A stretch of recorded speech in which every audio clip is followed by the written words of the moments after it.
GLS Solicitors is led by award-winning solicitor Harjap Bhangal. GLS Solicitors, winning experts need an expert.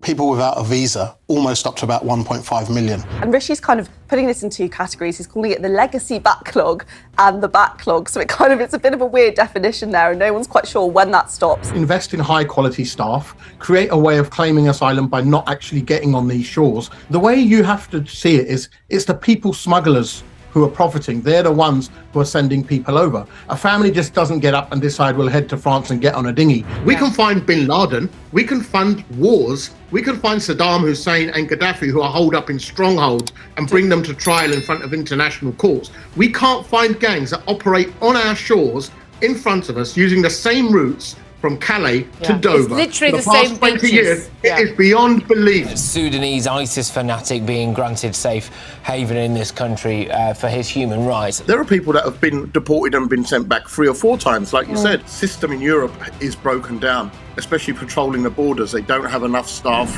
So does Sunak wait, hope that it does get passed, and then he can have a small win and say, look, after all of these obstacles, we actually did get the Rwanda scheme through, and this is what is going to stop the boats? Or does he keep it going and risk it getting toppled and have a bit of a humiliating moment? Obviously, that's why the election is going to happen a bit later, so the Conservatives can declare this whole thing a success. But like you said, even if it's just one person on there, paying 400 odd million for one person to go to Rwanda. Government wants to keep Rwanda in the headlines. Physical protest, people lying on the ground, perhaps even defecating to try to not be put on those flights. The President of Rwanda said if no one ever comes to Rwanda, we'll hand the money back. Yeah, he said we might. Rwanda have indicated, look, that if this is going to break any international laws, then we're not going to cooperate.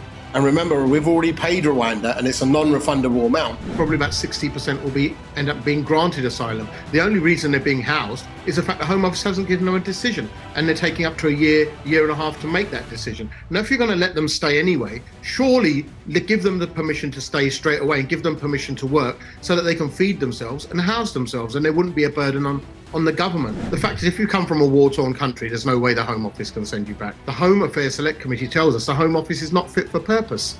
So you're putting a roof on a building, all the walls are decimated, and hoping that the roof stays up when you know it isn't.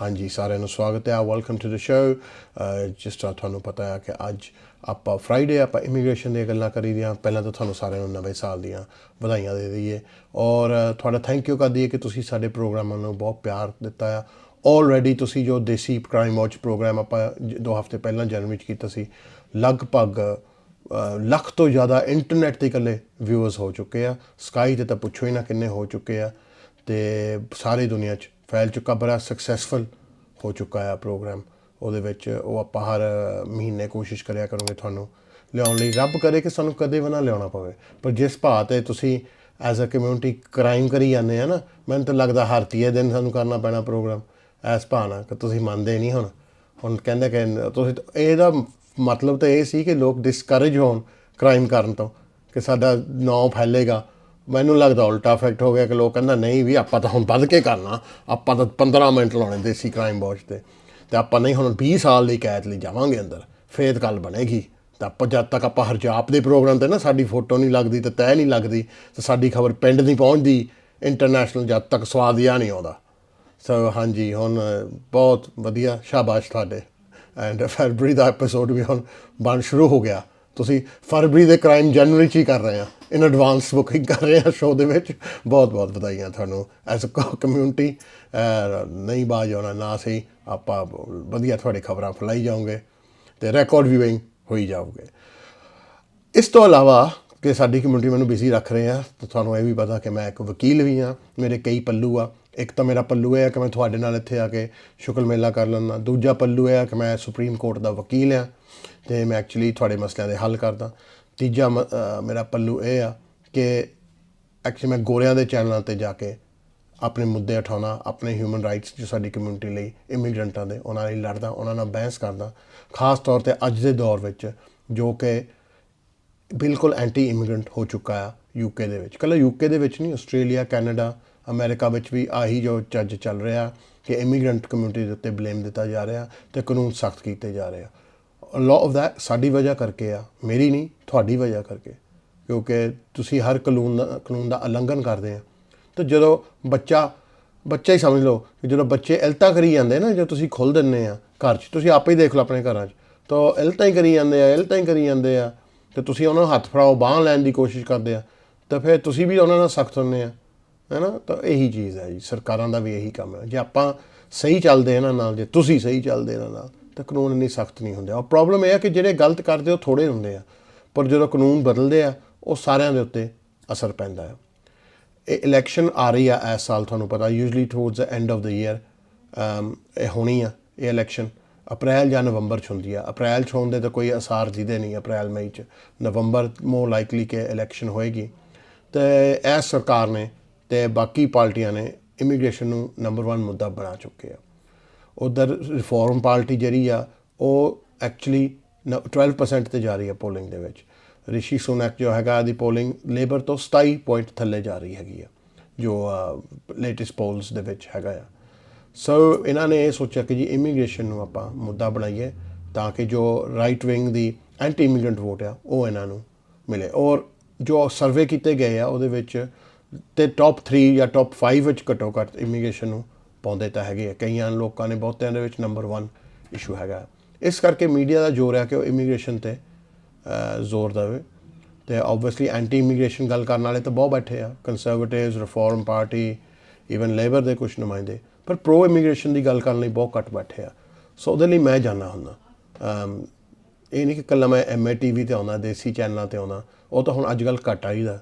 Actually ਜ਼ਿਆਦਾ ਤੋਂ ਜ਼ਿਆਦਾ ਗੋਰਿਆਂ ਚੈਨਲਾਂ 'ਤੇ ਆਉਣਾ ਹੈ, ਜਿੱਦਾਂ GB news ਹੋ ਗਿਆ, ਟੌਕ TV ਹੋ ਗਏ, BBC ਹੋ ਗਿਆ, ਸਕਾਈ ਹੋ ਗਿਆ। ਅੱਜ ਦਾ ਨਹੀਂ, ਕਾਫੀ ਸਾਲਾਂ ਤੋਂ। ਉਹ ਪੱਲੂ ਤੁਹਾਨੂੰ ਦੀਦਾ ਨਹੀਂ ਅਤੇ ਉਹ ਨਾ ਦੇਖਣਾ, ਉੱਪਰ ਜਿਹਨਾਂ ਨੂੰ ਦੀਦਾ ਹੈ ਉਹਨਾਂ ਨੂੰ ਦੀਦਾ ਹੈ। ਮੇਰਾ ਫਰੈਂਡ ਕੋਵੈਂਟਰੀ 'ਚ ਉਹਦੇ ਕੋਲ ਆਫ ਲਾਇਸੈਂਸ ਆ ਅਤੇ ਗੋਰਿਆਂ ਦੇ ਏਰੀਏ 'ਚ ਪੂਰਾ। ਤਾਂ ਉਹ ਕਹਿੰਦਾ ਹਰਜਾਪ ਤੂੰ ਬਿਲੀਵ ਨਹੀਂ ਕਹੂੰਗਾ ਕਿ ਸਾਡੇ ਦਫ਼ਤਰ ਸਾਡੇ ਸ਼ੌਪ 'ਚ ਆਉਂਦੇ ਆ ਤਾਂ ਉਹਨਾਂ ਨੂੰ ਪਤਾ, ਗੋਰਿਆਂ ਨੂੰ ਪਤਾ ਕਿ ਤੂੰ ਕੌਣ ਆ, ਕਿ ਗੋਰਿਆਂ ਨੂੰ ਪਤਾ। ਤਾਂ ਆਪਾਂ ਫਿਰ ਦੱਸੀ ਦਾ ਕਿਹਾ ਤਾਂ ਮੇਰਾ ਫਰੈਂਡ ਆ, ਅਤੇ ਕਹਿੰਦਾ ਉਹਨਾਂ ਨੂੰ ਪਤਾ ਕਿ ਤੂੰ ਕੌਣ ਆ ਐਂਡ ਤੂੰ ਗੋਰੇ ਕਮਿਊਨਿਟੀ ਦੇ ਵਿੱਚ ਕਾਫੀ ਤੇਰਾ ਨਾਂ ਚੱਲਦਾ। ਤਾਂ ਮੈਂ ਕਿਹਾ ਚਲੋ ਵਧੀਆ ਚੱਲਦਾ। ਮੈਂ ਕਿਹਾ ਜਿਹੜੇ ਸਾਡੇ ਦੇਸੀ ਪ੍ਰੋਗਰਾਮ ਦੇਖਦੇ ਆ ਉਹ ਕਹਿੰਦੇ ਲੈ ਇਹਨੂੰ ਕੀ ਪਤਾ ਕੁਛ। ਮੈਂ ਕਿਹਾ ਉਹਨਾਂ ਨੂੰ ਇਹ ਨਹੀਂ ਪਤਾ ਕਿ ਸਰਕਾਰਾਂ ਹਰਜਾਬ ਤੋਂ ਸਲਾਹ ਲੈਂਦੀਆਂ ਕਾਨੂੰਨ ਪਾਸ ਕਰਨ ਤੋਂ ਪਹਿਲਾਂ। ਆਪਾਂ ਨੂੰ ਨਾ ਹੀ ਪਤਾ ਲੱਗੇ ਵਧੀਆ ਆ। ਆਪਾਂ ਰੱਖ ਦਈਏ ਕਹਿਣਾ ਕਿ +2 ਵਾਲੇ ਲੈਵਲ ਦੇ ਬੱਚੇ ਦੇ ਸਾਹਮਣੇ PhD ਵਾਲੀਆਂ ਗੱਲਾਂ ਕਰਨ ਲੱਗ ਜਾਈਏ, ਉਹ ਇੱਦਾਂ ਨਹੀਂ ਸਮਝ ਆਉਂਦੀ, ਵੇਸਟ ਆਫ ਟਾਈਮ ਹੀ ਹੁੰਦਾ। ਜਾਂ ਮੱਝ ਸਾਹਮਣੇ ਬੀਨ ਵਜਾ ਲਓ, ਉਹ ਵੇਸਟ ਆਫ ਟਾਈਮ ਹੀ ਹੁੰਦਾ। ਸੋ ਜਿਹੜੀ ਗੱਲਾਂ ਕਿ ਜਿਹਨੂੰ ਸਮਝ ਆਉਣੀਆਂ ਉਹ ਸਮਝ ਲੈਂਦੇ ਆ। A lot of you watch me on ਗੋਰੇ ਚੈਨਲਸ। ਤੁਸੀਂ ਦੇਖਦੇ ਆ, ਖਾਸ ਤੌਰ 'ਤੇ ਜਿਹੜੇ ਬੱਚੇ ਆ ਜਾਂ ਮੇਰੇ ਉਮਰ ਦੇ ਆ, ਦੇ ਵਾਚ ਮੀ ਔਨ ਦ ਗੋਰੇ ਚੈਨਲਸ। ਲਾਓ that's Harjap on you know on the English channels. Yeah, people do forget that I'm a lawyer and I have a serious side as well. ਚਲੋ ਤੁਹਾਨੂੰ ਆਪਣੀ ਸੀਰੀਅਸ ਸਾਈਡ ਦਿਖਾ ਦਿੰਦੇ ਆ। ਸਿਰਫ ਇਸ ਮਹੀਨੇ ਦੇ ਕਲਿੱਪਸ ਤੁਹਾਨੂੰ ਮੈਂ ਦਿਖਾ ਰਿਹਾ ਕਿ ਮੈਂ ਗੋਰੇ ਚੈਨਲਾਂ 'ਤੇ ਕੀ ਜਾ ਕੇ ਗਿਆ, ਹਿਊਮਨ ਰਾਈਟਸ ਲਈ ਕਿੱਦਾਂ ਲੜਿਆ ਆਪਾਂ, ਹੋਮ ਆਫਿਸ ਦੀ ਕ੍ਰਿਟਿਸਿਜ਼ਮ ਕਿੱਦਾਂ ਕੀਤੀ, ਤਾਂ ਕਾਨੂੰਨਾਂ ਦੀ ਜੋ ਸਖਤੀ ਹੋ ਰਹੀ ਆ ਉਹਦੇ ਵਿੱਚ ਆਪਾਂ ਵਿਚਾਰ ਕਿੱਦਾਂ ਕੀਤੇ ਆ। ਮੇਰੇ ਨਾਲ ਜੋ ਬਹਿਸ ਕਰਦੇ ਆ ਜਾਂ ਮੇਰੇ ਨਾਲ ਜੋ ਕਮੈਂਟੇਟ ਕਰਦੇ ਆ, ਇੱਕ ਤਾਂ ਹੈਗਾ ਰਿਚਰਡ ਟਾਈਸ ਜੋ ਕਿ ਰਿਫੋਰਮ ਪਾਰਟੀ, ਜੋ ਕਿ UKIP ਸੀਗੀ, ਨਾਈਜਲ ਫਰਾਜ ਉਹਨਾਂ ਦੀ ਪਾਰਟੀ, ਉਹਦੇ ਵਿੱਚ ਉਹਨਾਂ ਦਾ ਲੀਡਰ ਆ। ਉਹ 12% 'ਤੇ ਜਾ ਰਹੇ ਆ ਇਸ ਵੇਲੇ ਪੋਲਿੰਗ ਦੇ ਵਿੱਚ। ਫਿਰ ਟੌਕ TV 'ਤੇ ਮੈਂ ਵਨੈਸਾ ਨਾਲ ਗੱਲ ਕਰਦਾ ਹੁੰਦਾ। A lot of you my age, you remember Vanessa used to be on the daytime TV shows, used to have her own chat show. Vanessa, Trisha, Jeremy Kyle, these people, and they used to talk about social issues. So Vanessa, I talk with her, and Patrick Christis ਨਾਲ ਮੈਂ GB News 'ਤੇ ਹੈਗਾ, ਉਹਨਾਂ ਕਾਫੀ ਬਹਿਸ ਹੁੰਦੀ ਰਹਿੰਦੀ ਮੇਰੀ in a friendly way. And also Julia Hartley Brewer, ਜਿਹੜਾ ਆਪਾਂ ਮੰਨਿਆ ਜਾਂਦਾ ਕਿ she's fairly sort of rightish, wingish political commentator and a journalist. ਅਤੇ ਉਹਨਾਂ ਨਾਲ ਵੀ ਆਪਾਂ ਲਾਈਵ ਜਦੋਂ ਹਾਊਸ ਆਫ ਲੋਰਡ ਵਿੱਚ ਰਵਾਂਡਾ ਬਿੱਲ ਚੱਲ ਰਿਹਾ ਸੀ ਤਾਂ ਉਹਨਾਂ ਨਾਲ ਮੈਂ ਗੱਲ ਕੀਤੀ ਆ। ਸੋ ਇਹ ਸਾਰੇ ਕਲਿੱਪਸ ਤੁਸੀਂ ਦੇਖੋ, ਹਰਜਾਬ ਦਾ ਗੋਰੇ ਵਾਲਾ ਪੱਲਾ ਦੇਖੋ ਜੋ ਆਪਾਂ ਮੇਨ ਸਟਰੀਮ ਮੀਡੀਆ ਵਿੱਚ ਬਹਿ ਕੇ ਗੱਲ ਕਰਦੇ ਹਾਂ। ਹੋਪਫੁਲੀ ਤੁਸੀਂ ਇੰਜੋਏ ਕਰੋਗੇ। ਔਰ ਇਮੀਗ੍ਰੇਸ਼ਨ ਦੇ ਵਿੱਚ ਜੋ ਕਰੰਟਲੀ ਗੋਰਿਆਂ ਦੇ ਵਿੱਚ ਡਿਬੇਟ ਹੋ ਰਹੀ ਆ ਉਹ ਤੁਸੀਂ ਸੁਣੋਗੇ, ਉਹਨਾਂ ਨੂੰ ਸਮਝੋਗੇ, ਕਲਾਈਮੇਟ ਨੂੰ ਸਮਝੋਗੇ। ਇਹ ਨਹੀਂ ਕਿ ਹਾਂ ਹਰਜਾਬ ਮੇਰੀ ਮਾਸੀ ਦੀ ਕੁੜੀ ਆ, है ना, या मेरी भांजी है एक, है ना, ਉਹਨੂੰ ਮੰਗਾ ਦੇ, है ना, ਜਾਂ 15 ਸਾਲ ਹੋ ਗਏ ਭਾਜੀ ਸਾਨੂੰ ਓਵਰ ਸਟੇ ਹੋਏ ਨੂੰ, ਹਾਂ ਕੁਛ ਬਣ ਸਕਦਾ ਜੀ, ਹਾਂ ਜਾਂ ਜੀ ਮੈਂ 10 ਸਾਲ ਪਹਿਲਾਂ ਸੈਰ ਹੀ ਕਰਨ ਆਇਆ ਸੀ ਜੀ, ਮੇਰੀ ਸੈਰਾਂ ਨਹੀਂ ਮੁੱਕੀਆਂ ਹੱਲੇ, ਜਦੋਂ ਪੁੱਛਿਆ ਦੇਖਿਆ ਕਿ 10 ਸਾਲ ਸਾਊਥ ਹਾਲ ਜੀ ਦੇਖਿਆ ਤਾਂ ਮੈਂ ਬਰੀਜ਼ ਬਲਾਕ ਦੇਖੇ ਆ। ਅਤੇ ਇਹ ਗੱਲਾਂ ਤੁਹਾਡੀਆਂ ਠੀਕ ਆ, ਬਹੁਤ ਵਧੀਆ ਚੱਲਦੀਆਂ। ਇਹਦੇ ਲਈ ਦੇਸੀ ਹਰਜਾਪ ਠੀਕ ਆ ਕਿਉਂਕਿ ਤੁਹਾਨੂੰ ਇਹ ਭਾਸ਼ਾ ਸਮਝ ਆਉਂਦੀ ਆ, ਪਰ ਗੋਰਿਆਂ ਨਾਲ ਜਾ ਕੇ ਗੋਰਾ ਹਰਜਾਪ ਦੇਖੋ ਕਿ ਕਿੱਦਾਂ ਇਨੈਕਸ਼ਨ ਆ, ਇਹ ਵੀ ਦੇਖੋ। ਆਲਸੋ ਤੁਹਾਨੂੰ ਮੈਂ ਇੱਕ ਹੋਰ ਖਬਰ ਦੱਸਦਾ ਕਿ ਜੀ ਇਹ ਸਾਲ ਕਿੰਨਾ ਵਧੀਆ ਚੜ੍ਹਿਆ ਸਾਡੇ ਲਈ ਰੈਕਗਨੀਸ਼ਨ ਵਾਈਜ਼, ਕਿ ਇਕੱਲੇ ਪਾਰਲੀਮੈਂਟ 'ਚ ਨਹੀਂ ਜਾਂ ਹਾਊਸ ਆਫ ਲੋਰਡ 'ਚ ਨਹੀਂ ਸਾਰੀ ਡਿਬੇਟਾਂ ਚੱਲਦੀਆਂ, ਈਵਨ ਆਕਸਫੋਰਡ ਯੂਨੀਵਰਸਿਟੀ ਵਾਲਿਆਂ ਨੇ ਵੀ ਇਸ ਮਹੀਨੇ ਮੈਨੂੰ ਸੱਦਿਆ ਅਤੇ ਮੈਂ ਉੱਥੇ ਜਾ ਕੇ ਆਇਆ ਪਿਛਲੇ ਹਫ਼ਤੇ, ਤਾਂ ਉੱਥੇ ਬਹਿਸ ਕੀਤੀ ਆ ਪਾਰਲੀਮੈਂਟ ਸਟਾਈਲ। ਬੜੀ ਆਨਰਰੀ ਗੱਲ ਆ ਕਿ ਆਕਸਫੋਰਡ ਯੂਨੀਵਰਸਿਟੀ ਤੁਹਾਨੂੰ ਇਨਵਾਈਟ ਕਰਦੀ ਆ, ਬੈਸਟ ਦਿਮਾਗ ਕੰਟਰੀ ਦੇ ਵਿੱਚ ਵਰਲਡ ਦੇ ਵਿੱਚ ਆਕਸਫੋਰਡ ਯੂਨੀਵਰਸਿਟੀ ਗਏ ਆ ਤਾਂ ਪੜ੍ਹੇ, ਉੱਥੋਂ ਬਹੁਤ ਲੀਡਰ ਪੈਦਾ ਹੋਏ ਆ। ਇਨਫੈਕਟ ਉਹਨਾਂ ਦਾ ਕੰਮ ਹੀ ਹੈ ਲੀਡਰ ਪੈਦਾ ਕਰਨਾ। ਦੁਨੀਆ ਦੇ ਸਭ ਤੋਂ ਅਮੀਰ ਫੈਮਲੀਆਂ ਦੇ ਬੱਚੇ ਉੱਥੇ ਜਾਂਦੇ ਆ। ਬੜੇ ਖੁਸ਼ੀ ਹੋਇਆ ਉੱਥੇ ਮਿਲ ਕੇ, ਬੜੀ ਹੋਈ ਗੱਲ, ਬਹਿਸ ਹੋਈ ਔਰ ਆਪਾਂ ਬਹਿਸ ਜਿੱਤੇ ਵੀ। ਸੋ 220 ਵੋਟਾਂ ਮੇਰੇ ਹੱਕ 'ਚ ਪਾਈ ਗਈਆਂ, 40 ਵੋਟਾਂ ਮੇਰੇ ਨਾਲ ਜੋ ਸਾਹਮਣੇ ਬਹਿਸ ਕਰਦੇ ਸੀ ਜੋ ਪੋਲੀਟੀਸ਼ੀਅਨ ਸੀਗੇ ਉਹਨਾਂ ਦੇ ਹੱਕ 'ਚ ਪਈਆਂ। ਸੋ ਬੜੀ ਖੁਸ਼ੀ ਹੋਈ ਕਿ ਆਪਾਂ ਪਹਿਲੀ ਵਾਰੀ ਇਨਵਾਈਟ ਕੀਤੇ ਗਏ ਆਕਸਫੋਰਡ ਯੂਨੀਵਰਸਿਟੀ ਅਤੇ ਸਾਨੂੰ ਬਹਿਸ ਕਰਨ ਦਾ ਮੌਕਾ ਮਿਲਿਆ ਤਾਂ ਆਪਾਂ ਜਿੱਤ ਕੇ ਵੀ ਆਏ ਹਾਂ। As a Punjabi, as a British born Punjabi, ਮੈਨੂੰ ਬੜਾ ਫਖਰ ਹੁੰਦਾ ਇਸ ਚੀਜ਼ 'ਤੇ, ਮਾਣ ਹੁੰਦਾ ਇਸ ਚੀਜ਼ 'ਤੇ, ਬੜੀ it's a great honour to be invited ਦੇ। ਆਈ ਮੀਨ ਜਦੋਂ ਮੈਂ ਲਾਈਨ ਅਪ ਦੇਖੀ ਕਿ ਮੈਂ ਮਾੜਾ ਜਿਹਾ ਦੇਖਿਆ, ਮੈਂ ਕਿਹਾ ਕੌਣ ਬੋਲਦਾ ਹੁੰਦਾ ਆਕਸਫੋਰਡ ਯੂਨੀਵਰਸਿਟੀ। ਪਿਛਲੇ ਮਹੀਨੇ the last speaker was Tom Hanks, ਜਿਹੜਾ ਫੇਮਸ ਐਕਟਰ ਆ। ਤਾਂ ਮੇਰੇ ਤੋਂ ਬਾਅਦ ਹੁਣ ਸੈਮ ਐਲਰਡਾਇਸ, ਫੋਰਮਰ ਇੰਗਲੈਂਡ ਦਾ ਫੁੱਟਬਾਲ ਮੈਨੇਜਰ, ਉਹ ਬੋਲ ਕੇ ਆਇਆ। ਹੁਣ ਇਹਨਾਂ ਦੇ ਵਿੱਚ ਆਪਣਾ ਨਾਂ ਸ਼ਾਮਲ ਹੁੰਦਾ ਅਤੇ obviously it's an achievement. It's an who am I? I'm a guy who's born in Romford. Used to have got mates in Ilford, went to Kingston, worked in Southall, now work in Hounslow. Son of a farming family. ਜੱਟਾਂ ਦੇ family ਨੂੰ belong ਕਰਦੇ। ਸਾਡੇ ਇੱਕ family 'ਚ ਕਿਸੇ ਨੇ ਨਹੀਂ ਡਿਗਰੀ ਲਈ ਸਿਵਾਏ ਮੇਰੇ ਮਾਮਾ ਜੀ ਨੇ, ਹੈ ਨਾ, ਅਤੇ ਉਹਨਾਂ ਨੇ ਲਈ ਆ। But from my dad's side, no one's had a degree in my family. I'm the first one to get a degree. And ਆਪਾਂ ਹੁਣ ਕਹਿ ਸਕਦੇ ਕਿ ਆਪਾਂ ਭੰਗਲਾਂ ਦੇ ਪਿੰਡ 'ਚੋਂ, ਨਵੇਂ ਸ਼ਹਿਰ 'ਚੋਂ, I'm British born, ਹੰਸਲੋ ਤੋਂ, ਸਾਊਥ ਹਾਲ ਤੋਂ, ਰੇਨਮ ਤੋਂ, ਇਲਫੋਰਡ ਤੋਂ, ਕੋਈ ਨਾ ਕੋਈ ਆਪਾਂ ਸਾਡਾ ਬੁਲਾਰਾ ਗਿਆ ਆ। ਆਕਸਫੋਰਡ ਯੂਨੀਵਰਸਿਟੀ ਬਹਿਸ ਕਰਕੇ ਜਿੱਤ ਕੇ ਆਇਆ ਗੋਰਿਆਂ ਦੇ ਖਿਲਾਫ। ਸੋ ਬੜੀ ਮਾਣ ਵਾਲੀ ਗੱਲ ਆ ਜੀ, ਐਂਡ ਬੜੀ ਇੱਜ਼ਤ ਵਾਲੀ ਗੱਲ ਆ। ਅਤੇ ਜਿਹੜੇ ਲੋਕ ਕਹਿੰਦੇ ਸੀ ਬਈ ਇਹ ਤਾਂ ਤਰੱਕੀ ਬਹੁਤ ਕਰ ਰਿਹਾ, ਹਾਲੇ ਤਾਂ ਤੁਸੀਂ ਦੇਖਿਆ ਹੀ ਨਹੀਂ ਕੁਛ। ਹਾਲੇ ਤਾਂ ਤੀਜੇ ਗੇਅਰ 'ਚ ਫਸਿਆ ਮੈਂ ਹਾਲੇ 5ਵਾਂ ਗੇਅਰ ਲਾਉਣਾ। ਫਿਰ ਦੇਖਿਓ, ਜੇ ਹੁਣ ਹੀ ਤੁਹਾਡੀ ਜਲਣ ਡਈ ਹੋਆ ਫਿਰ ਤਾਂ ਤੁਸੀਂ ਪਹਿਲਾਂ ਹੀ ਬਰਨੌਲ ਲੈ ਕੇ ਰੱਖ ਲਓ। ਉਹ ਛੋਟੀ ਵਾਲੀ ਨਹੀਂ, ਉਹ ਟੱਪ ਲੈ ਲਓ, ਮੋਟਾ ਜਿਹਾ ਜਿਹੜਾ ਹੁੰਦਾ, ਹਾਂ ਉਹ ਵਧੀਆ ਹੁੰਦਾ, ਐਨੋਸੋਲ ਕਰੀਮ, ਉਹਨਾਂ ਬਹੁਤ ਆਰਾਮ ਜਿਹਾ ਪੈ ਜਾਂਦਾ। ਜਿਹੜੇ ਜ਼ਿਆਦਾ ਜਲਦੀ ਆ ਉਹ ਲੈ ਕੇ ਰੱਖ ਲਿਆ ਕਰੋ। ਅਤੇ ਜਿਹੜੀਆਂ ਸੀਸਾਂ ਲੱਗ ਰਹੀਆਂ ਉਹਨਾਂ ਦਾ ਮੈਂ ਧੰਨਵਾਦ ਕਰਦਾ, ਜਿਹਨਾਂ ਦੀ ਦੁਆ ਲੱਗਦੀ ਆ ਧੰਨਵਾਦ ਕਰਦਾ। ਉਹ ਤੁਹਾਡੀਆਂ ਸੀਸਾਂ ਤੋਂ ਦੁਆ ਕਰਕੇ ਕਰ ਰਿਹਾ। ਅਤੇ ਜਿਹੜੇ ਲੋਕ ਕਹਿੰਦੇ ਨਹੀਂ ਜੀ ਇਹਨੂੰ ਤਾਂ ਇਹ ਤਾਂ ਮਾੜਾ ਕਰਦਾ, ਆਹ ਕਰਦਾ ਜੀ, ਜੇ ਬਦਦੁਆ ਲੱਗਦੀ ਤਾਂ ਫਿਰ ਇਸ ਮੁਕਾਮ ਤੱਕ ਨਾ ਆਪਾਂ ਪਹੁੰਚਦੇ। ਸੋ ਮੇਰਾ ਸਟਾਈਲ ਹਮੇਸ਼ਾ ਇੱਕੋ ਹੀ ਰਿਹਾ, ਜੇ ਮੈਂ ਕਿਸੇ ਦਾ ਭਲਾ ਨਹੀਂ ਕਰਦਾ ਮੈਂ ਕਿਸੇ ਦਾ ਬੁਰਾ ਵੀ ਨਹੀਂ ਕਰਦਾ। Anyway that's enough for my speech. ਤੁਸੀਂ ਇਹ ਸਪੀਚਾਂ ਦੇਖੋ, ਆਹ ਸਾਰਾ ਹੁਣ 45 ਮਿੰਟ ਸਪੀਚਾਂ ਹੀ ਹੋਣੀਆਂ ਆ, ਅਤੇ ਤੁਸੀਂ ਦੇਖੋ ਕਿ ਹਰਜਾਪ ਗੋਰਿਆਂ ਦੇ ਚੈਨਲ 'ਤੇ ਆ ਕੇ ਤੁਹਾਡੀ ਕਿੱਦਾਂ ਰੈਪਰੈਜ਼ੈਂਟੇਸ਼ਨ ਕਰਦਾ ਅਤੇ ਕਿਹੜੀਆਂ ਬਹਿਸ ਕਰਦਾ। Well, I actually need an expert. Someone like the great Harjap Bhangal, who conveniently is in the studio with me. Harjap, Happy New Year. Thanks for joining me in the studio. Could you do a better job of making head nor any form of assessment of these numbers? Because it's not easy, Harjap. They've been massaged well. Massaged well, really? Indeed, right. So the fact is, out of the 112, roughly about 35,000 are those which we call withdrawn cases, where someone says, I'm taking my asylum claim back. They could be taking it back because they're going underground. They could be taking it back because they don't want to claim asylum anymore. Or they could be the infamous ones a few weeks ago, which we learnt that the Home Office have just lost and said we don't know where they are. That's the 17,000 of the 35. That's so out of 35,000, if you take that down, they're the ones. A lot of them have, and when they reinstate their claim, they cleverly is a key word. Cleverly is a key word. He's a clever man. They don't go into that a legacy backlog, they'll go into their new figures and they'll form fresh claims and new claims. So they'll say, well, we've dealt with the old claims, when in fact they are recycled claims. So a lot of that isn't going to work out. Even the returns figures that we're looking at, the word voluntary is used in returns figures. So if they're saying, well, we sent 24,000 people back, but they were voluntary returns. Voluntary doesn't mean you're sent back in the back of a van or on a plane in handcuffs. It means you've spent 10, 15 years there, made your money and think, you know what, I've had enough of this, I'm going back home.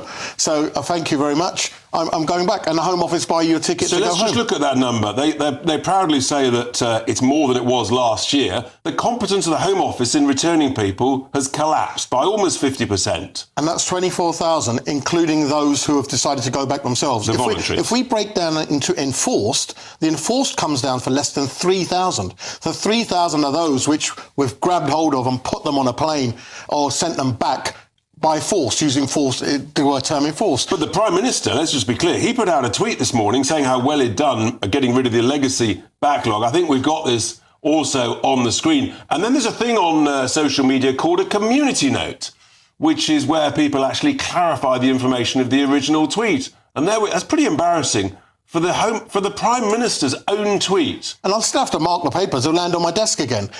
This is what we're going to have. We're going to end up with a new backlog called an appeals backlog in the court of around about 30 to 35,000 cases. My listeners, my viewers, they will focus on one number, which is give or take.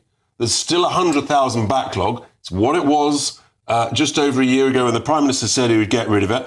I think what most people would assume is that actually that means you're going to get it down to zero. You're going to get it what I call current. Harjap, the truth is, Harjap, we've got no idea how many people are milling around in the system. It could be 150,000, it could be 200,000 people that essentially are sort of in the backlog, been withdrawn, just essentially not approved and therefore illegal. Is that right? Well, unofficial estimates say that people without a visa, we're almost up to about 1.5 million people in this country. And there's a lot of them are people who just overstay because we don't have exit controls. So you know, and I know, and your public knows, viewers know, when we go to the airport, let's say Heathrow, to check out, there's no immigration there. So we don't know. We know about the people coming in. We just don't know whether they've gone back or not. And it's technically you just overstay here, and there's a big overstaying community, probably in the hundreds of thousands. And look, playing devil's advocate, or argue on the other side of the case, what about this point that actually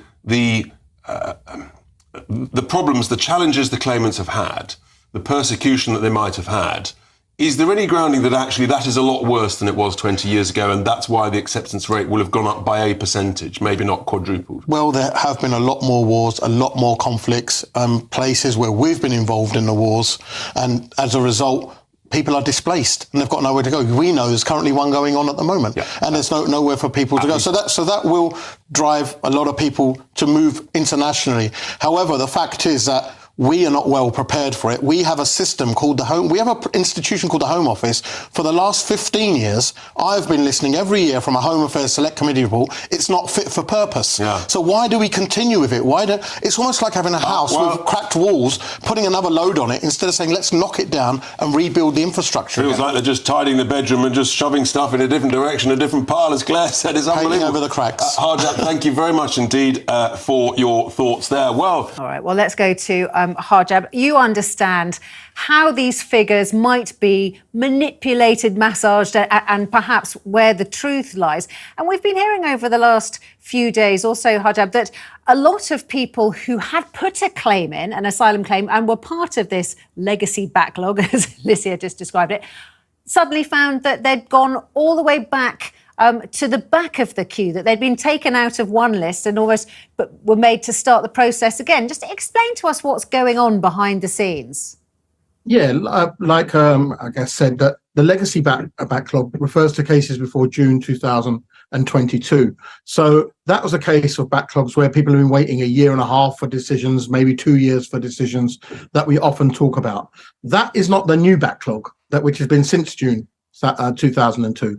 So roughly about 35% of Rishi Sunak's claimed backlog success has been down to people going off the radar, and they've just been put down as processed, people not attending interviews, or people who have withdrawn their claims. Now, these sort of people if they reinstate their claim, which a lot of them have done, they will go into the new backlog and not the old one.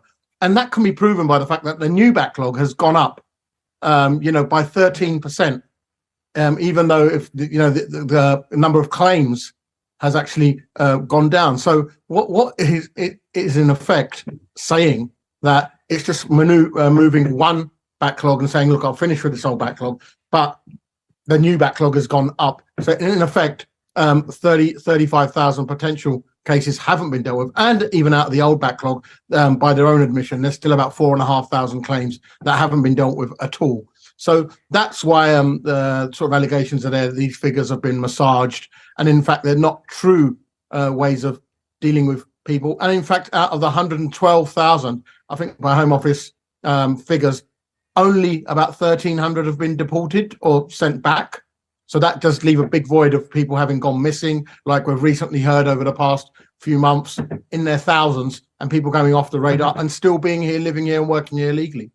Because I guess the thing too that we should all be bearing in mind is the reason why this figure, this backlog, became such a political hot potato was because of what it represented. It represented huge inefficiency at the Home Office, and it looked like the Home Office had almost given up on the number of people who were here who hadn't been processed, therefore were being kept in hotels at £6 to £8 million a day. We all know the figures.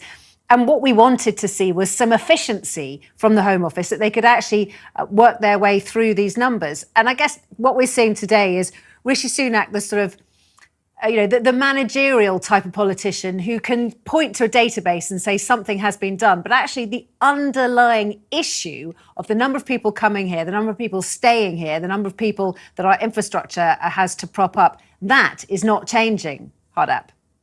Yeah, I mean, let me give a sort of an equivalent in layman's terms. So if I was a professor at uni and I gave a deadline to all my students and said, right, you've got to submit these essays in 2 days, and the people that didn't submit them, I would just say, right, I've dealt with them, I've marked them, and then said, look, I've marked 100% of the essays that I was given to dealt with. However, the ones that I have just missed the deadline by 2 days or 2 hours, they will then go to appeal to the university, and they will then get put back into my lap for me having to deal with that again. So that's essentially what is happening here. And so the figures in relation to, although on paper Rishi Sunak, remember he is a numbers man by his background. He is a figures man, a finance man. So although it says, look, we've dealt with these, the British public will say, well, if they're still here after being refused, you haven't dealt with them. And secondly, if they're in our communities working illegally and living illegally, you haven't dealt with them. And also, if out of the 35,000, let's say 30,000 appeal, then you're creating a new backlog for the courts, and the courts will then decide their cases. So now the judges will have to deal with this backlog. You're shifting one backlog to create two separate backlogs, and we'll just give them a new name. Perhaps they'll call it the new backlog or the new appeals unit backlog. Yeah. Essentially, that is what's happening, and I think that is a hard thing to sort of with the government, for the government to sort of try and get past the public. Well, hold on, we've dealt with these people, because the government are telling us as if they've 112,000 people are celebrating as if 112,000 people have been sent back off these shores, and that just isn't true. Because it's this scheme that he has put so much time and effort into, and for it to fail at this point could be really embarrassing for him before an election. Let's go back to Harjap. Harjap, you understand the problems that the Home Office, that people who are trying to sort through this backlog, people who are trying to stop the boats coming over in the first place, are faced with. If you were the government, what would you do to, quote, stop the boats?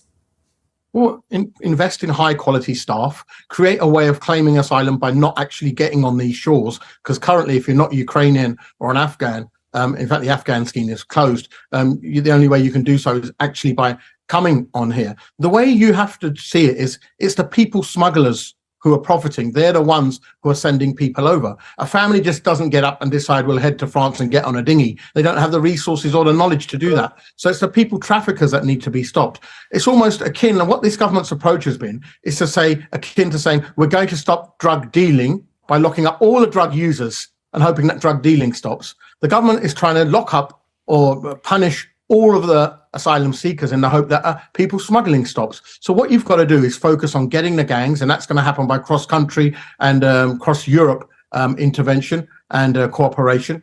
And also you kill the market model. Sorry to interrupt, but just because we haven't got a huge amount of time. I mean, what you're saying is similar to what Keir Starmer is saying. He says that his background dealing with terrorist cases when he was Director of Public Prosecutions gives him some experience of understanding how to break these. In that case, it was terrorism, but in this case, people smuggling gangs and so on. But if it was just a case of communicating and liaising with foreign police forces and secret services and so on, surely it would have been done by now. Well, it requires money as well, and it requires good relations with your neighbours. So, I mean, the two things that this government should be concentrating on, rather than spending 300 million on a failed Rwanda scheme, which doesn't even have the capacity to send 500 people abroad out of 50,000 people a year who are crossing, we should be putting that money into stopping these gangs, setting up elite units. If we can go and get Osama bin Laden or Saddam Hussein holed up in their strongholds and get them out and find them, why can't we stop these gangs who've been operating using the same methods for the past 20 years? It's akin to saying, we all know where they operate from, the French coast to the Kent coast. It's almost like saying there's a bus driver who drives the same bus on the same route for the past 20 years.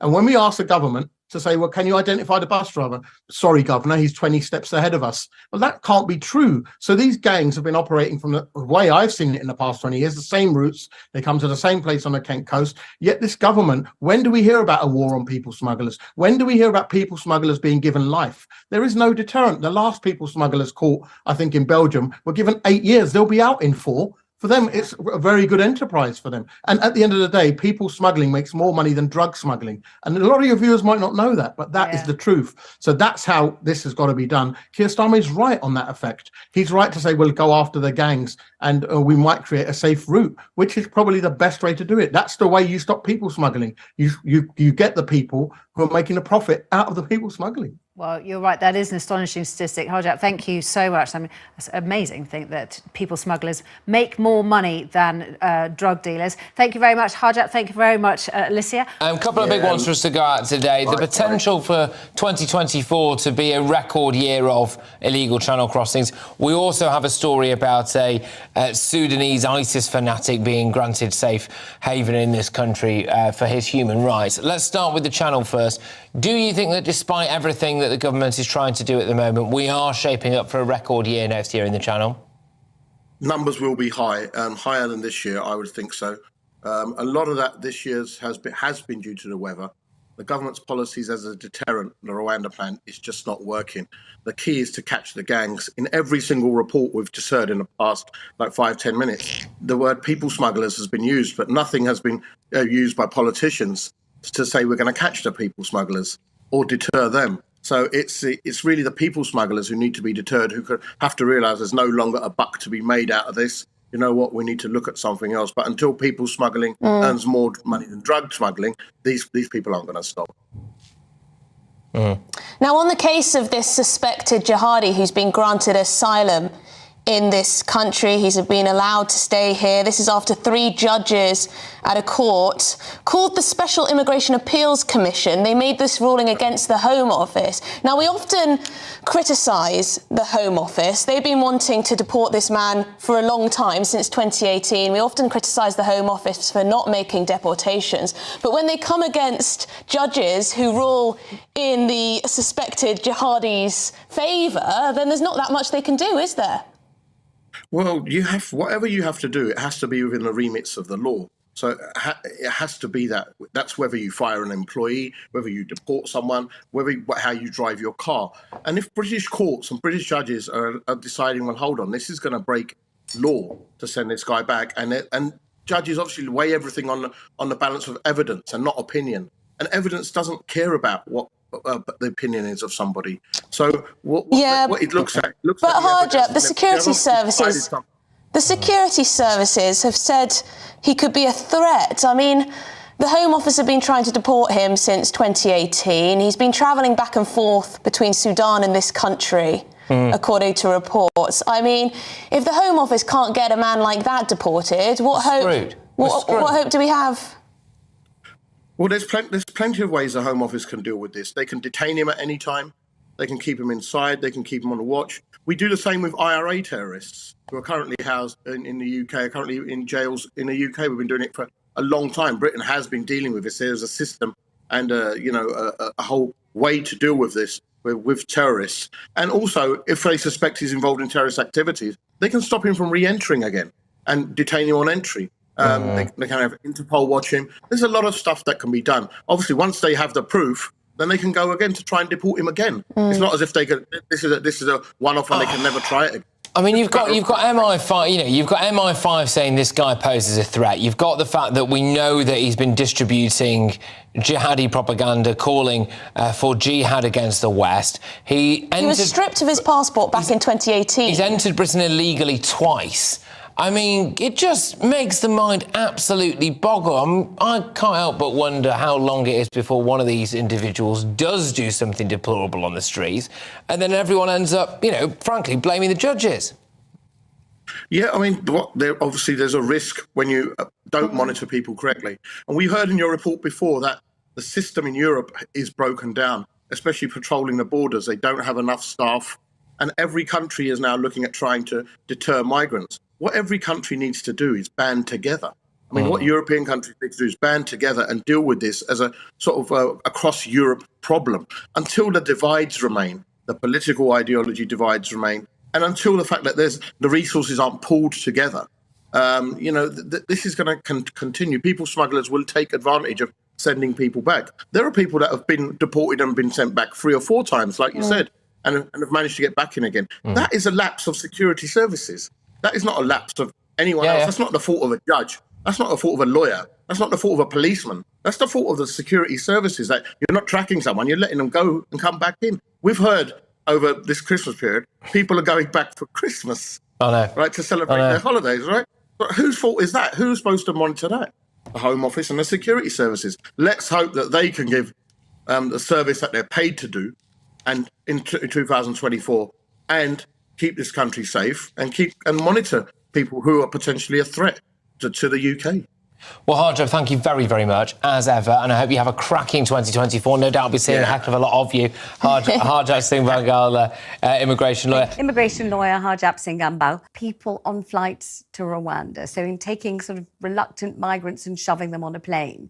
Airlines saying they won't go do those flights to Rwanda, and whether even the Home Office at one stage tried to buy its own plane. In terms of those border enforcement officers, they're saying 5 to 1 migrant going to Rwanda, but there may well be physical protests, people lying on the ground, perhaps even defecating to try to not be put on those flights. Logically, it would make sense, certainly, but it's definitely the more unpleasant side of getting people to Rwanda, if that's indeed what happens. Certainly is. Let's bring Harjap Singh Bhangal into this. Harjap, you're listening to this. I'm assuming you've been reading about it today and hearing about it.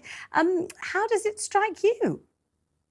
It's not that new, to be fair. I mean, there's been instances in the past where the Home Office staff have had to forcibly put people on planes, and there's been an incident where someone's actually committed suicide about it, and taken their own life rather than actually go on a plane. And there's been cases where people have had heart attacks while being forced onto planes. So it doesn't surprise me. They are going to get heavy-handed. It just shows the government's priority. It's so worried about getting this flight off the ground, even if there's one person on it. I'm sure they could have just trained these staff to handle the cases instead quicker. Surely their priority should be to process the cases that are outstanding for 2 years. Why weren't these staff just told or trained up and to make decisions quicker, as opposed to, this sort of, once again, optics? It just shows the government are going to go to any lengths. And will there be training about people who are pregnant? Will there be training about people who have medical conditions? Will there be training about people who are age disputed? So it's just above sort of imagination, to be fair. And while it's not surprising, it is alarming. Let's bring Peter in, yeah. Harjap, I just wondered, from your perspective, I mean, surely these officers would get this as a matter of routine anyway, because there are those flights where there are criminals, for example, who are being sent to places like Jamaica, for example. There have been problems with that from human rights and legal perspective previously. I mean, surely this would be as a matter of course, rather than specifically for Rwanda, perhaps?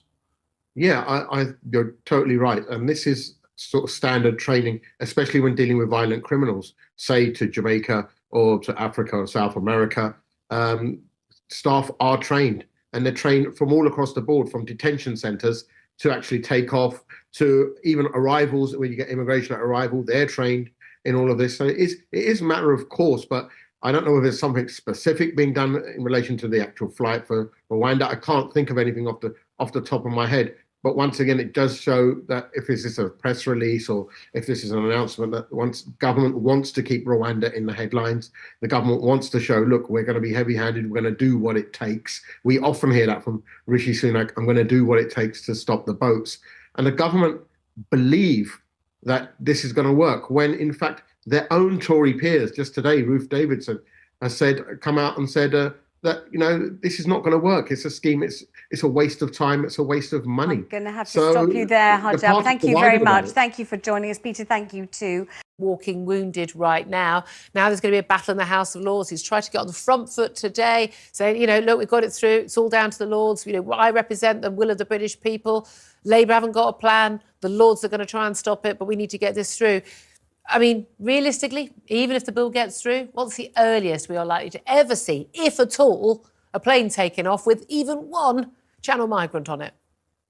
Possibly about June, I would reckon, the timetable is. So obviously that's why the election is going to happen a bit later, so the Conservatives can declare this whole thing a success. But like you said, even if it's just one person on there, paying 400 odd million for one person to go to Rwanda, and hoping that on the day that the bill was passed yesterday, actually about 350 migrants crossed the channel on 8 different boats. So as much a deterrent as the government claim it is, I don't think it is. The gangs don't seem to think so. They don't care. You know, they don't care about the consequences. They're still making money. Nothing in the bill in how they're going to catch the gangs. Nothing about giving them life sentences as it should be. In fact, the Home Office tweet yesterday was claiming victory that they'd caught a person trying to smuggle a Vietnamese lady into the UK, and were actually boasting about the fact that he had got 30 months, only 30 months, and he'll be out in 15 months, and that's about just over a year. You know, that's nothing to boast about. That's not a deterrent. If anything, that encourages people thinking, I can make a few millions and still only go down for a year. But also the people making the millions, they don't get caught. They're not the people, you know, driving the lorries or on the beaches with these dinghies, are they? They're way back there living in their luxury homes somewhere miles away, but raking in the money. I mean, look, you say you haven't got much hope on this, and certainly it's one of my arguments that even if there weren't the legal challenges, even if these boats did actually get, you know, even if the people who arrived on the boats did actually get sent to Rwanda, in terms of the numbers who we would ever likely see, it's so minimal, it's not enough of a deterrent, and certainly not for people who are willing to take the risk on a dinghy. But we had the extraordinary situation yesterday where the president of Rwanda said to a reporter from Britain, well, you know, if no one ever comes to Rwanda, we'll hand the money back. I mean, well, he said even he doesn't think it's going to happen. Yeah, he said we might. So, and in fact, in the deal that's been signed, Julia, this was so clumsy of this government. There was no proviso for that, so we can't enforce it. So it's down to him. He might give us a £5 back. He might just give us $2.99 back. To be fair to the Rwandan government, if we can't get our wherewithal up to send these people, but they've had to, you know, prepare accommodation and go through a load of legals at their end. You know, it's our fault, not theirs. We've got a contract. Just because we can't keep our end up doesn't mean they shouldn't get to keep the dosh. I would suggest we need to get our act together. What do you make of the reports today about? And it's something that the Home Office Minister Chris Philp has been talking about. That actually, you know, they've managed to cut the number of hotels. Because I think some 50 fewer hotels are now being used to house migrants. People are being moved out. Although other reports suggest that actually they might be moved out of some hotels. That's just been moved to other hotels, maybe 2 or 3 to a room instead of 1 to a room, who knows. But actually, we are still paying millions upon millions upon millions every single day to house these people. And none of these people realistically will end up in Rwanda. They came long before this bill was ever even, you know, a twinkle in anyone's eye.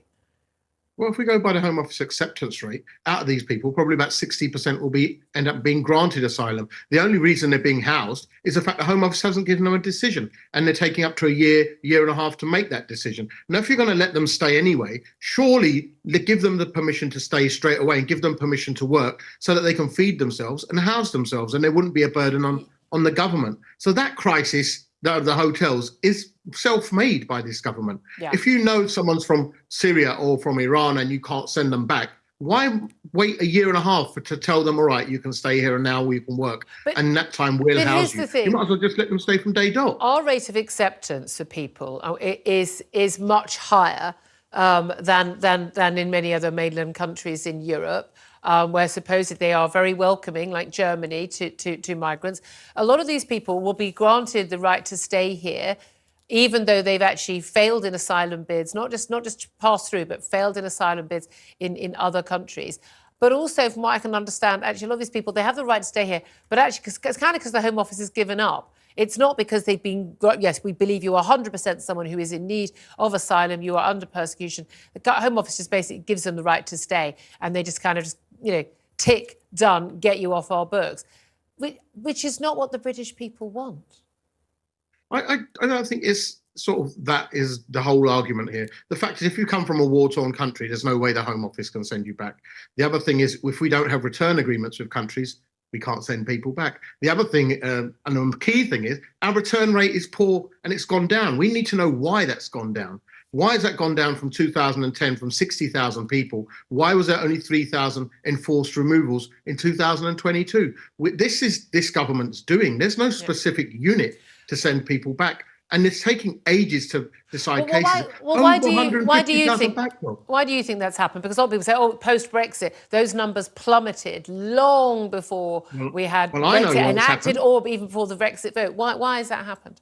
Well, I know why it's happened, and I'll tell you why it's happened. Because every year, the Home Affairs Select Committee tells us the Home Office is not fit for purpose. What you're doing is putting a load on a load-bearing wall, which is not fit for purpose, which has got cracks on it. So you're putting a roof on a building, all the walls are decimated, and hoping that the roof stays up when you know it isn't. It's the walls that cannot hold the strain. What you've got to do is invest in the Home Office, go to scratch, basically, rebuild your systems again, and put someone in charge who actually knows what they're doing. Yeah. We've had more ministers of the Home Office, than we've had people sent to Rwanda. And that is crazy if you think about it. Yeah. We've spent 400 million for what? For absolutely nothing, when we could have invested that in the system, sped up all these claims and reduced the backlog correctly, not just say we have and then find out later that actually we haven't really, the figures have been massaged. Get all of this done properly. We could open a processing centre in France and process them there, offshore, so we can speed up all of this and deter people smugglers. And more importantly, we can actually get the gangs, set up elite units. 400 million. You could have set up 200 Marines. Go and get these gangs, put them in jail. We can find bin Laden. We can fund wars. We can find Saddam Hussein and Gaddafi, who are holed up in strongholds, and bring them to trial in front of international courts. We can't find gangs that operate on our shores in front of us using the same routes from Calais to Dover. It's literally the same 20 years. It is beyond belief, Julia. But that's what shows us there isn't the political will. A lot of people certainly say when it comes to the Home Office, needing to actually split that department up. And so you've got one government department with one cabinet minister responsible for dealing with the immigration issue, legal and illegal, but none of the other sides of security. Although, of course, we know they're all very tied in. It's always so good to talk to you. Immigration lawyer Harjap Singh Bhangal. Thank you for that. This further, I'm now joined by immigration lawyer Harjap Singh Bhangal. Welcome to the show. It's always a pleasure. Are we there? Hello, good afternoon. And a Happy New Year. I think it's the first time we've spoken this year. Here we go again. It's Groundhog Day. Once again, the Tory left say the plan is too strong. The Tory right say it's too weak. Are you expecting any beefed up legislation, particularly removing the UK's adherence to ECHR law, which is what the Tory right want? They want to block the ECHR from grounding flights, block illegal immigrants from lodging individual claims, stop ECHR blocking deportations. They're kind of turning their guns on the ECHR. Are you expecting any of that legislation to have any chance of getting through? I don't think so. I mean, the number of rebels is not enough unless Labour vote with them. So if Labour don't vote with them, then it won't be enough to bring the changes about. And also Rishi Sunak is very carefully poised because he's got to look at the fact that Rwanda have indicated, look, that if this is going to break any international laws, then we're not going to cooperate. And remember, we've already paid Rwanda and it's a non-refundable amount. So it's already 300 million. So I think that the rebels, as much as the noise that they're creating, I don't think that they really have as much sort of chance on this. And there'll be some talks. They might have one or two sort of concessions by Rishi Sunak, but he's sort of carefully poised as to not let the whole deal get out of hand because this is one of his flagship sort of promises. And Harjap, I don't need any excuse to bring up Brexit, but it does feel like Brexit again. It feels like the two sides of the Tory party arguing about something which neither side thinks is sufficiently strong enough or lame enough, however you want to look at it, and never the twain shall meet. And yet, of course, this still has to pass through the Lords. And when we had Kate Hoey on the show last year, she called it the House of Remainers, and she should know she's one of them. And therein lies the rub. If they try and beef it up, it will get voted down anyway, won't it? Well, it can be sent back, but ultimately it can be pushed through. But I think what they've got to take into consideration is what the UK Supreme Court said, and that, you know, as long as we can satisfy that, or the government can satisfy that, they'll get this bill through. But this is not a good look for the party in an election year, which should be united, and it's already suffering in the polls. And once again, it's showing the public, is this a party fit to govern? I mean, they can't even agree with each other on simple bits. It's not just one bit. It's not just a Rwanda scheme. It's also other policies. They cannot seem to unite on this. It's a party divided. And I think the public is seeing that. And it's saying, well, hold on. This is a party that does not back its leader. This is a party that cannot agree. It's had multiple leaders in the past few years. We've had multiple Home Secretaries. In fact, the fact is we've had more Home Secretaries go to Rwanda than actually asylum seekers. Are they fit to govern? And I think that will tell at the polls. This is definitely not a good look for the Conservative Party. They really need to sort this out in an election year. And that's why Rishi Sunak's going to take as long as he can and leave it to as late as he can to actually get the election. Phew, मेरा तो साह मुक गया पानी P लवां Sah मुक गया बोल बोल के देखो हैं ਇੱਥੇ भी मेरा साह मुक गया ਉੱਥੇ ਗੋਰੇ ਦੇ ਚੈਨਲਾਂ ਤੇ ਵੀ ਮੁਕ ਗਿਆ ਚਲੋ ਇਹ ਇੰਨਾ ਹੀ ਸੀਗਾ ਅਗਲੇ ਹਫਤੇ ਆਪਾਂ ਮਿਲਾਂਗੇ ਤੇ ਲਾਈਵ ਕਾਲਸ ਤੁਹਾਡੇ ਲੈਣ ਦੀ ਕੋਸ਼ਿਸ਼ ਕਰੂੰਗਾ ਮੈਂ ਨੈਕਸਟ ਵੀਕ ਤੇ that should be good and back to basics ਆਪਾਂ ਚੱਲਣਾ ਉਹ ਵੀ ਕਰਨਾ ਚਾਹੀਦਾ ਕਦੇ ਕਦੇ ਸੋ ਆਪਾਂ ਮਿਲਦੇ ਆ ਨੈਕਸਟ ਵੀਕ ਉਹ ਹੀ ਹੈ ਜੇ ਤੁਹਾਡੇ ਬੜੇ ਮੈਸੇਜ ਆਉਂਦੇ ਕਿ ਭਾਜੀ ਸਾਡੇ ਕੋਲ ਸਟੋਰੀ ਹੈਗੀ ਹੈ ਦੇਸੀ ਕ੍ਰਾਈਮ ਵਾਚ ਲਈ ਸਾਡੇ ਕੋਲ ਸਟੋਰੀ ਹੈਗੀ ਜੇ ਹੈਗੀ ਹੈ ਤਾਂ ਈਮੇਲ ਚੱਲਦਾ ਆ ਈਮੇਲ ਅਸ ਦ ਡੀਟੇਲਸ ਆਪਾਂ ਇਨਵੈਸਟੀਗੇਟ ਕਰਦੇ ਆ ਵੈਸੇ ਵੀ ਜਿਹੜੀਆਂ ਸਟੋਰੀਆਂ ਆਪਾਂ ਦੇਸੀ ਕ੍ਰਾਈਮ ਵਾਚ ਤੇ ਲਾਉਂਦੇ ਆ ਉਹ ਸਾਰੀਆਂ ਆਲਰੇਡੀ ਪਬਲਿਕ ਡੋਮੇਨ 'ਚ ਹੁੰਦੀਆਂ ਆ ਆਲਰੇਡੀ ਸਜ਼ਾ ਹੋ ਚੁੱਕੀ ਆ ਐਂਡ ਆਲਰੇਡੀ ਉਹਦਾ ਐਵੀਡੈਂਸ ਹੁੰਦਾ ਆ So I don't put anything on Desi Crime Watch that's not already available in the public domain. They're already published by a leading newspaper in the UK. All I literally do is ਤੁਹਾਨੂੰ ਦੱਸ ਰਿਹਾ so ਸਾਡੀ community ਨੂੰ awareness ਲਈ ਕਿਉਂਕਿ ਸਾਡੇ ਵਿੱਚ ਹੀ ਇਹ ਸੱਪ ਜੋ ਹੈਗੇ ਆ ਇਹ ਮਗਰਮੱਛ ਜੋ ਹੈਗੇ ਆ ਇਹ ਵਸਦੇ ਆ ਇਹ ਦੁਸ਼ਮਣ ਬਣ ਕੇ ਨਹੀਂ ਆਉਂਦੇ ਭਾਜੀ ਵੀਰ ਬਣ ਕੇ ਆਉਂਦੇ ਆ ਦੋਸਤ ਬਣ ਕੇ ਆਉਂਦੇ ਆ ਹੈ ਨਾ ਮੂੰਹ ਤੇ ਕਰਕੇ ਆਉਂਦੇ ਆ ਵੀਰੇ ਕਿੱਦਾਂ ਵੀਰੇ ਹਾਂਜੀ ਕਿੱਦਾਂ ਜੀ ਲੈ ਤਾਂ ਨਮਸਤੇ ਤੁਹਾਨੂੰ ਇਹ ਬੱਚੋ ਇਹਨਾਂ ਤੋਂ ਜੀ ਇਹ ਕਿਸੇ ਨੂੰ ਮਾਫ ਨਹੀਂ ਕਰਦੇ ਤੇ ਇਹ ਜੀ ਕਹਿੰਦੇ ਹੁੰਦੇ ਕਿ ਸ਼ੁਰੂ ਆਪਣੀ ਕਮਿਊਨਿਟੀ ਤੋਂ ਹੀ ਕਰਦੇ ਆ ਬੱਚੋ ਇਹਨਾਂ ਤੋਂ so yep I'll see you next week ਮਿਲਦੇ ਆ ਜੀ take care of yourself once again happy new year happy Lohri ਦੀਆਂ ਬਹੁਤ ਬਹੁਤ ਵਧਾਈਆਂ ਤੁਹਾਨੂੰ ਸਾਰਿਆਂ ਨੂੰ ਐਂਡ ਧਿਆਨ ਰੱਖਿਓ ਜੀ ਆਪਣਾ ਬਚ ਕੇ ਰਹੋ ਦੁਨੀਆ ਬੜੀ ਖਰਾਬ So ਆਪਾਂ ਮਿਲਦੇ ਹਾਂ next week. Until then, ਮੇਰੇ ਵੱਲੋਂ ਤੁਹਾਨੂੰ ਸਾਰਿਆਂ ਨੂੰ ਸਤਿ ਸ਼੍ਰੀ ਅਕਾਲ. GLS Solicitors is led by award-winning solicitor Harjap Singh Bhangal. GLS Solicitors, when the experts need an expert.